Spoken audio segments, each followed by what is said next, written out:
Serena, a 29-year-old software engineer in San Francisco, eagerly prepares for a family Christmas party, hoping to mend strained ties with her parents and younger brother, Julian. But a text from her mother abruptly cancels the gathering, citing her father's sudden illness. As Serena scrolls through social media, a live stream from Julian pops up. Her entire family is toasting under twinkling lights, without her. The painful truth dawns: she wasn't just forgotten, she was deliberately excluded. Will Serena confront the betrayal, or let the hurt consume her? What secrets lurk behind her family's perfect smiles? The glow of Christmas lights Serena meticulously hung around her San Francisco apartment flickers like a fragile promise. But it can't dispel the chill creeping into her chest. Just hours earlier, her mother's text had lit up her phone screen, each word sharp and final. "Christmas is cancelled this year, sweetie. Your dad's really sick, fever, cough, the works. Stay in the city, stay safe." Serena stared at the screen, her heart sinking into a frozen lake. She pictured her tall, stern father curled up, his face pale on a hospital bed, and a familiar sense of duty surged within her. She texted back instantly, "I'll come help. Is Dad okay?" But her mother's reply was curt, "No need. Rest up. I'll call tomorrow." Those words slammed shut like a door, and Serena, exhausted from years of trying to bridge the cracks in her family, let it close. She canceled her flight to Los Angeles, tucked away carefully wrapped gifts, a leather journal for her dad, a scarf for her mom, a vinyl record for Julian, and resigned herself to a quiet Christmas. Her apartment, usually alive with her laughter and music, fell into a heavy silence, broken only by the faint jingle of bells from a neighbor's radio. Serena sank onto the couch, a mug of peppermint tea cooling in her hands, her gaze drifting to a small ceramic reindeer on the coffee table. A relic from childhood Christmases when her family felt whole. She'd spent weeks planning this reunion, her heart alight with hope that the holiday could patch the growing rifts between them. Her parents had grown distant, their calls rare and filled with complaints about money or Julian's latest dreams. Julian, the pampered younger brother, was always on the verge of something big, a DJ gig, a music festival, or some vague promise of fame. Meanwhile, Serena, the practical daughter, had buried her dreams of being an artist to become a software engineer, trading late nights painting for coding, sending savings home to keep the family afloat. Over 2 years, she'd wired $30,000, mortgage payments, medical bills, even a deposit for Julian's studio equipment. Each transfer was a silent sacrifice, a thread she hoped would pull her family closer. But tonight, alone in her apartment, that thread felt like a noose. Trying to shake the sadness, Serena opened her phone, scrolling Instagram for distraction. She paused at a friend's post of a snow-dusted cabin, then a glittering Christmas tree, her fingers swiping until a familiar face stopped her cold. It was Julian, grinning under a Santa hat, arm around their mom. The post wasn't a photo but a live stream, bold text flashing, "Best Christmas ever. Family vibes."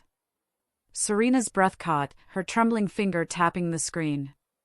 The video unfolded like a cruel play, her parents' backyard in Los Angeles, ablaze with string lights she'd paid for, bursting with laughter.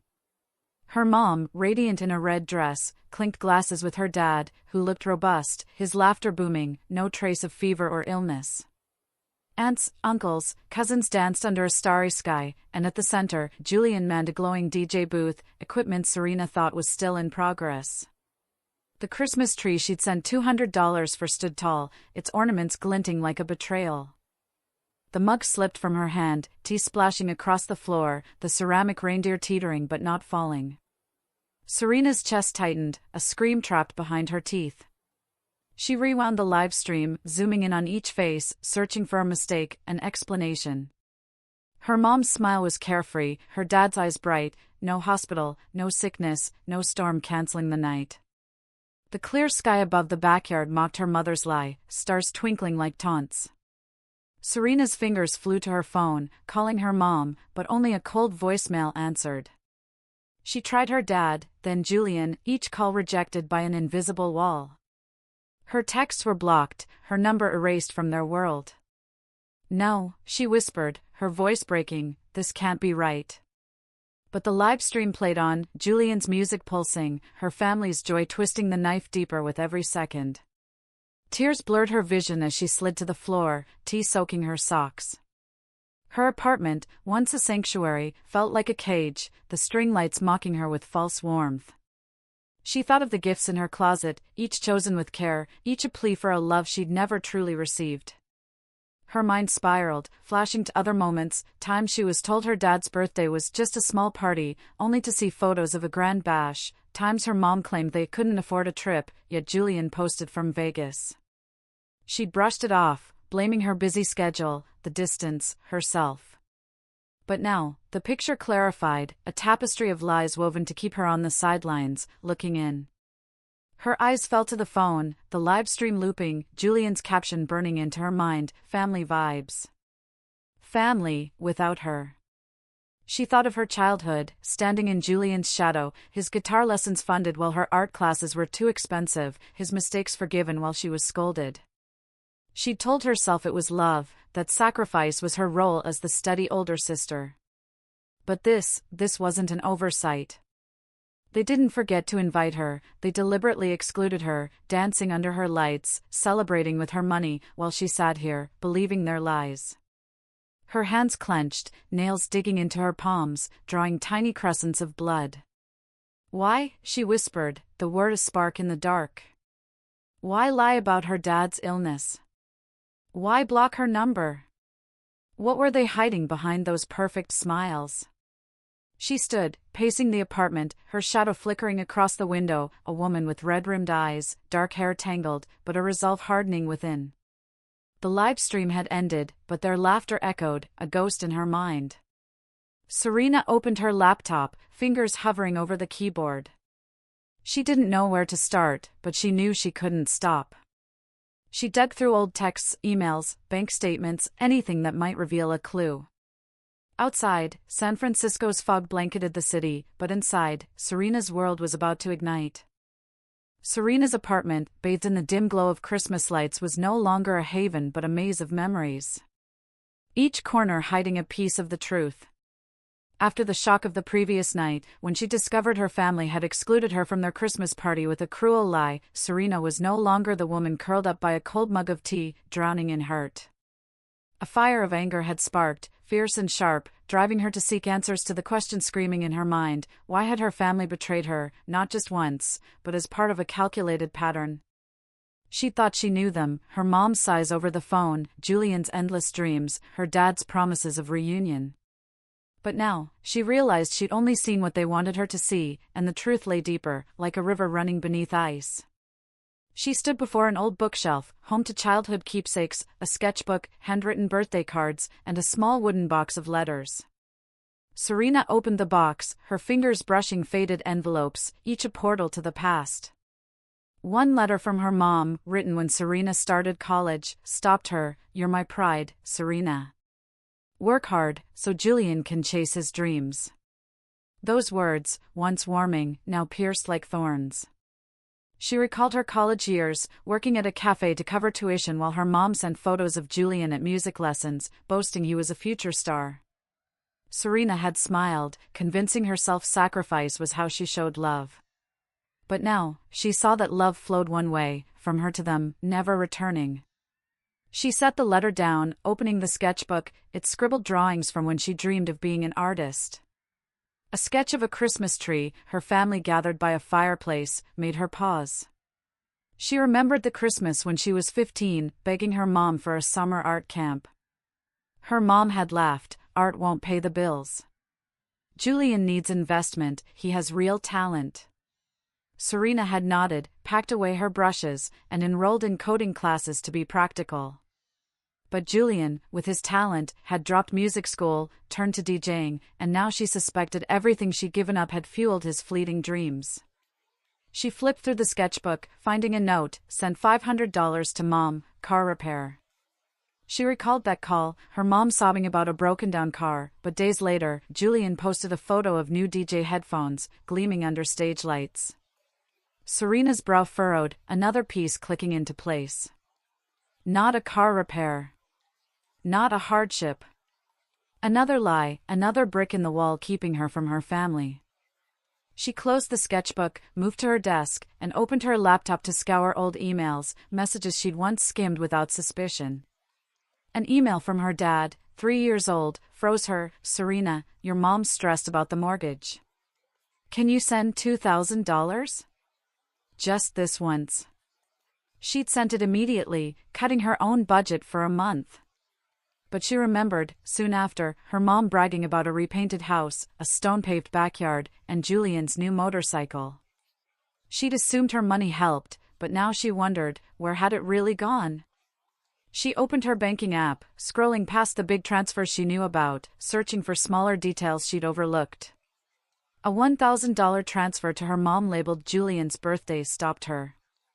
That birthday, she wasn't invited. Her mom said it was just a small family dinner. But she recalled a cousin's Instagram video showing Julian cutting a cake in a fancy restaurant, fireworks sparking, gifts piled high. Serena wasn't in the video, wasn't invited, but her money, it seemed, had funded the spectacle. The pain wasn't just the Christmas betrayal anymore, it was the realization she'd been reduced to a tool, a financial source to maintain her family's perfect facade. Serena's fists clenched, nails biting into her palms, but she didn't cry. Instead, a new strength surged, a resolve sharp as a blade. She thought of her Uncle Henry, the only family member who'd ever seen her as a person, not a machine fulfilling demands. She remembered an evening years ago when he'd visited and found her working late. He'd asked, "Do you ever live for yourself, Serena?" She'd laughed it off, but his eyes held a worry, as if he knew something she didn't. She grabbed her phone, texting Henry, her tone brief but firm, "Uncle, I need to see you. I think Mom, Dad, and Julian are hiding something." She hit send, her heart pounding, feeling like she'd dropped a stone into a still pond. While waiting for a reply, Serena kept digging, opening an old drawer with her first San Francisco apartment lease. A paper slipped out, a receipt for a $3,000 transfer to her mom, labeled roof repair. She remembered her mom's panicked call about a leaking roof, but months later, Julian posted about a Miami trip, staying at a 5-star hotel. Serena snapped a photo of the receipt, a bad feeling rising. She logged into the shared bank account she and her mom once used for family rent payments. An odd transaction appeared, $5,000 to an event planning company, signed by her mom, just before her dad's 50th birthday, a party Serena wasn't invited to, but a cousin later called the grandest ever. Serena saved the transaction, her breath quickening. This wasn't just favoritism. It was a system of deception, and she was at the threshold of the truth. Her phone buzzed, a text from Henry, "Meet me at the corner cafe, 9 a.m. tomorrow. I have things to show you." Serena gripped the phone, a spark of light piercing the darkness. She looked around her apartment, the Christmas lights still twinkling, but now they were a guiding flame, not a source of pain. She was no longer the girl who believed her family would love her if she gave enough. She was Serena, ready to tear down the curtain of lies, whatever the cost. She tacked the receipt into the box, stood tall, and whispered, "They were wrong to think I'd stay silent." Outside, San Francisco's fog hung thick, but in Serena's heart, a fire burned, ready to consume the lies. The Christmas lights in Serena's apartment were off, but the fire in her heart burned bright, unextinguishable. After a long night sifting through memories and clues, Serena was no longer the woman who believed in her family's empty promises. A text exchange with Uncle Henry, who promised to reveal the truth the next morning, had sparked a flicker of hope, but Serena knew she couldn't wait. Every passing minute was another moment her family danced in their false glow, in a backyard adorned with her money, at a party she'd been excluded from with a blatant lie. She couldn't let them pretend she didn't exist. With a pounding heart and a small suitcase packed with the evidence she'd gathered, Serena booked the earliest flight to Los Angeles. As the plane took off, cutting through San Francisco's fog, she gazed down at the city, feeling as if she were leaving behind her old self, the sacrificing older sister, the dutiful daughter, to become a new Serena, ready to claim the truth, whatever the cost. Her parents' Los Angeles backyard glowed with light as Serena stepped out of the taxi, Julian's DJ music pulsing through the wooden fence. The scent of grilled meat and wine mingled in the air, the laughter of aunts, uncles, and cousins, a foreign song not meant for her. She stood still for a moment, peering through a gap in the fence, watching her mother, radiant in her red dress, charm a group of guests with a meticulously painted smile. Her father, supposedly gravely ill, raised a beer, his hearty laugh drowning out the music. Julian, the center of every gaze, spun records with a star's confidence, his jacket shimmering under the string lights Serena had paid for. The scene, beautiful and false, was the final blade severing the last thread of hope in her heart. Serena clenched her fists, nails digging into her palms, but she didn't cry. She took a deep breath, pushed open the gate, her shoes clicking on the stone path like a drumbeat heralding battle. The music faltered as Serena appeared, her shadow stretching long under the lights, a dark silhouette against the vibrant scene. Her mother turned, her smile freezing, the wineglass in her hand tilting, nearly spilling. "Serena," she gasped, her voice high, laced with shock and fear. Her father frowned, setting down his beer, his eyes icy. Julian, still behind the DJ booth, smirked, as if her presence were a trivial joke. Guests whispered, their curious glances sweeping over her, but Serena didn't care. She strode to the center of the yard, her voice clear despite her racing heart. "Mom said Dad was too sick for Christmas, that the party was cancelled. But here you all are, celebrating without me. Why did you lie?" Her question sliced through the air like a knife, making her mother step back, clutching her chest as if struck. Her mother quickly regained composure, her eyes glistening with feigned emotion. "Oh, Serena, you've misunderstood," she said, her voice syrupy but trembling. "Your dad got better unexpectedly, we were going to call you tomorrow. You're so busy in San Francisco, we didn't want to bother you." The excuse was as fragile as glass, and Serena wouldn't let it stand. She pulled out her phone, opening a screenshot, not of the live stream, but of a text from her mother, sent after Serena asked about her dad's health. "Don't come, Serena. Dad needs rest." She held up the phone, its screen blazing under the lights. "Didn't want to bother me? Or didn't want me here? You blocked my number, Mom. So did Dad and Julian. Is this the truth he meant to hide?" The guests' whispers grew louder, some stepping back, sensing the storm brewing. Her father stepped forward, face flushed, voice like thunder. "Enough, Serena. What are you doing, ruining the party like this? You're always too busy, never caring about the family, and now you show up causing a scene?" The accusation hit like a punch, but Serena didn't flinch. She met his gaze, her voice cold, caring. "I paid for this backyard, that tree, Julian's DJ booth. But I wasn't invited. Why? Because I'm not really family to you?" Julian, now stepping away from the booth, sauntered over, sneering. "Jealous, Serena? You're always like this, always needing to be the center of attention. This is my night, don't ruin it." His words poured fuel on her fire, and Serena felt her blood boil. She opened her phone, sending a message to the family group chat, attaching the screenshot of her mother's text and a single line, "Lying to keep me out. Who's really ruining this family?" Her parents' phones buzzed, and panic flashed across their faces. Her mother rushed forward, grabbing for Serena's hand, her voice near pleading, "Serena, don't make a scene. We just wanted one happy night, you didn't need to come." But Serena yanked her hand free, her eyes like steel. "A happy night, with my money, without me. Did you think I was too stupid to notice?" She turned to Julian, her voice sharp. "What do you know about the money Mom asked me for, Julian? Do you know where it went?" Julian stepped back, his eyes flickering with guilt before he masked it with a shrug. Her father shouted, drowning out the guests' murmurs, "That's enough. Get out, Serena. You're no daughter of mine." The words cut like a blade, but instead of breaking her, they made her stand taller. She looked at her father, mother, then Julian, one by one, as if memorizing their faces. "If this isn't my family, I don't need to stay," she said, her voice eerily calm. She turned, walking out of the yard, Julian's music restarting behind her, but it couldn't drown out her heartbeat, strong, resolute. As the taxi carried her away from the house, Serena opened her phone, seeing a new text from Uncle Henry. "You okay? Tomorrow I'll show you what you need to know.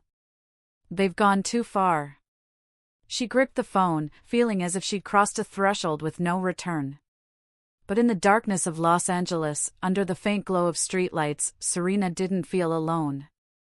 She felt free, as if she'd severed an invisible chain. Her family could dance in their false light, but she would uncover the truth, no matter how deep it was buried. She whispered to herself, "This is just the beginning." The Los Angeles sky glowed with streetlights as Serena sat in a small cafe near the airport, her eyes fixed on the USB Uncle Henry had just handed her. After the explosive confrontation at the Christmas party, she'd left her parents' house with a heavy heart but a sharper resolve. Henry's promise via text, "Tomorrow I'll show you what you need to know," had led her here, to a space fragrant with roasted coffee and soft Christmas music, a stark contrast to the storm raging within. Serena was no longer the woman who believed family love would be reciprocated if she sacrificed enough. The confrontation had torn through the veil of pretense, and now she stood on the brink of a greater truth, a secret her family had hidden at all costs.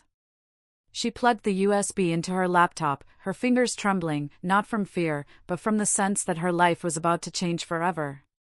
The laptop screen lit up, revealing a folder simply labeled Family Records.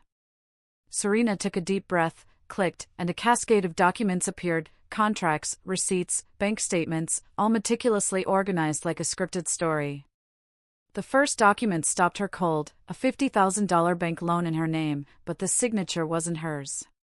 Serena zoomed in, her heart pounding. The signature, her familiar loops from work contracts, had been forged, so expertly she almost believed she'd signed it. The contract stated the funds were transferred to an account owned by her parents for real estate purchase. She scrolled, finding another document, a deed for a small West Hollywood condo in Julian's name. She remembered that condo. Julian had bragged about it on Instagram, calling it his crash pad, but she'd never questioned its origin. Now, the truth hit like a tidal wave. Her family hadn't just exploited her generosity, they'd stolen her identity to fuel Julian's lavish lifestyle. Serena clenched her fists, nails biting into her palms, but she held back tears. She flipped through more documents, each page a fresh wound. A transfer receipt showed $10,000 from the loan sent to a music production company, noted as recording contract for Julian. She recalled her mother's calls, her voice sweet but calculated. "Julian's on the verge of something big, honey. Just a little help." Serena had sent money, unaware it was merely the tip of a larger scheme. Another document chilled her, an internal email between her mother and a bank employee, discussing ensuring Serena doesn't get loan notifications. Her family hadn't just taken her money, they'd actively concealed it, ensuring she'd never know. She thought back to her mother's complaints about hospital bills or home repairs, stories woven to keep her in the dark while Julian lived like a star, with a condo, equipment, and trips she'd never dared dream of. She closed the laptop, looking at Henry across the table, his eyes heavy with sorrow but steady. "I suspected for a while," he said, his voice low. "When your mom started asking me for money, I refused, and they cut me off. But I stayed in touch with a bank friend who sent me these. Serena, they didn't just deceive you. They broke the law." His words were a spark, confirming her fears but illuminating a new path. Serena gripped the USB, feeling as if she held a weapon, not for revenge, but for justice. She thought of the late nights working, the buried art dreams, the times she told herself her family needed her more than she needed herself. All for this, a forged loan, a condo she didn't own, and a family that didn't see her as kin. But in the pain, Serena found new strength. She didn't want to cry or scream. She wanted to act. She asked Henry, "Know any trustworthy lawyers?" He nodded, pulling a business card from his wallet and sliding it across the table. "This is Linda, an old friend. She specializes in financial fraud. Call her, say I sent you. She'll help you sue for identity theft and financial abuse." Serena took the card, her fingers tracing the crisp text, feeling as if she'd been handed a key to freedom. She thought of Julian, with his smug smile and glittering condo, her mother, with her sweet lies, her father, with his complicit silence. They'd built their world on her back, but she wouldn't let them continue. She opened her phone, finding an old email from Julian, not to reread, but to save as evidence. One line caught her eye. "Sis, I need to borrow $2,000 for studio debt. Mom said you'd help." She'd sent the money, but now she suspected that studio was the West Hollywood condo, and Julian knew its source. She screenshot the email, saving it to a new folder labeled Evidence. Each small action, snapping photos, saving files, taking notes, was a step forward, a way to reclaim control. She thought of her mother calling her the family's hope, but now she saw, the true hope was herself, not to save her family, but to save herself. As she left the cafe, Serena stepped into the Los Angeles night, no longer weighed by darkness. The streetlights flickered like guiding stars, and she knew she was on the right path. She texted Linda, Henry's lawyer, scheduling a meeting for the next day. She thought of the fight ahead, courtrooms, tough questions, her family's glares, but she wasn't afraid. She'd lost her family, but she was finding herself. She whispered to the darkness, "They were wrong to think I'd stay silent forever." The USB in her pocket was a reminder, the truth was exposed, and justice was coming. Serena's legal victory began with her first days working with Linda, the lawyer Uncle Henry recommended. Linda, a woman with sharp eyes and a steady voice, became Serena's guide through the legal maze. At their initial meeting in a small Los Angeles office, Linda meticulously reviewed Serena's evidence. "This isn't just family betrayal," Linda said, tapping the documents, "it's serious financial fraud. We'll sue for identity theft and financial abuse." Serena, though still hurting, felt a spark of hope in Linda's confidence. They spent weeks building the case, gathering independent bank statements and contacting a witness, a former bank employee, Henry's friend, willing to testify about Serena's mother concealing transactions. Linda also hired a handwriting expert to prove Serena's signature on the loan was forged, a turning point that made Serena realize she wasn't just fighting for herself, but to stop her family from harming others. The litigation process wasn't easy. Serena faced sleepless nights, haunted by memories of her parents and Julian, mixed with guilt for suing her own family. Linda, sensing her inner struggle, took time to talk, not just about law, but about reclaiming self-worth. "Serena," Linda said one rainy afternoon as they reviewed documents, "you're not destroying your family. They did that when they chose to deceive you. You're taking back what's yours." Her words cleared the fog, helping Serena focus. They filed the lawsuit in February, and the trial spanned 4 months, a grueling but transformative journey. In court, Serena faced her parents, who averted their eyes, and Julian, who glared with resentment. Linda, with razor-sharp arguments, presented every piece of evidence, from the forged contract to suspicious transactions, and called witnesses to bolster the case. The final verdict was a resounding win. Her parents were ordered to pay $48,000 in damages, assets bought with fraudulent funds were seized, and Julian lost advertising contracts as the scandal spread through local media. The Los Angeles community, where her family once flaunted their facade, turned away, whispering about the truth behind their glamour. After the trial, Serena received a letter from her mother, filled with apologies and excuses, and a short text from Julian, blaming her for ruining everything. She skimmed them, then deleted them, refusing to let their words seep into her mind. She'd learned that forgiveness didn't mean accepting lies, but letting go to move forward. With the settlement money, Serena left San Francisco, choosing Portland as her place of rebirth. The city, with its gentle rain and tree-lined streets, felt like an invitation to slow down and listen to herself. She quit her software engineering job, a decision that shocked old friends but felt inevitable to her. The code that once confined her was replaced by brushstrokes, vibrant colors on canvas. She enrolled in a local art school, learning to paint with the confidence of someone unafraid of judgment.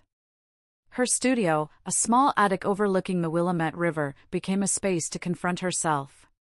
Each painting, lush forests, women with fiery eyes, was a reminder she didn't need her old family to shine. In Portland, Serena found a new family in the art community. She met Maya, a ceramicist with a warm smile, who taught her to shape paint into soft curves. She met Leo, a street musician who played guitar by the river and shared stories of overcoming failure. They hosted art nights where Serena displayed paintings, Maya showcased pottery, and Leo sang of hope. One of Serena's paintings, a woman standing on a cliff facing crashing waves, was selected for a spring exhibition. At the opening, Serena stood in the gallery, in a simple sweater, listening to strangers share how her work moved them. A young woman said, "This painting makes me want to be stronger." Serena smiled, feeling as if she'd passed on her fire. Uncle Henry, who flew in from Los Angeles, took her hand, whispering, "You did it, Serena." His words were the validation she'd once craved, but now she knew her true worth lay within. Serena no longer dwelled on messages from her old family or dreamed of reunion Christmases. She hosted a Christmas in her studio, inviting Maya, Leo, Henry, and kids from the community center where she taught art. They crafted paper stars, hanging them on a small tree made of driftwood. Children's laughter, Leo's guitar, and the scent of baked cookies filled the space with warmth no glitzy lights could match. Serena stepped back, watching everyone gather, realizing family was those who made her feel whole.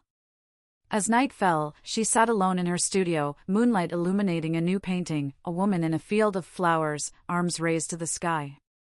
She added a stroke of gold, her heartbeat syncing with the painting's pulse. Serena whispered to the moonlight, "I am enough." The declaration echoed, a promise to keep painting, loving, and shining, for herself. Serena's story delivers a powerful message: self-love is the foundation of happiness, and true family are those who value you. Serena learned to let go of blind sacrifice, stand up for justice, and rebuild through art, reminding us that our worth doesn't depend on others' validation. Listen to your heart, face the truth, and build the life you deserve. Act today, love yourself, set boundaries, and pursue your passion. If this message resonates, like, comment with your story, and subscribe for more inspiring content. Your support is the spark that fuels more compelling stories. Let's spread the light together.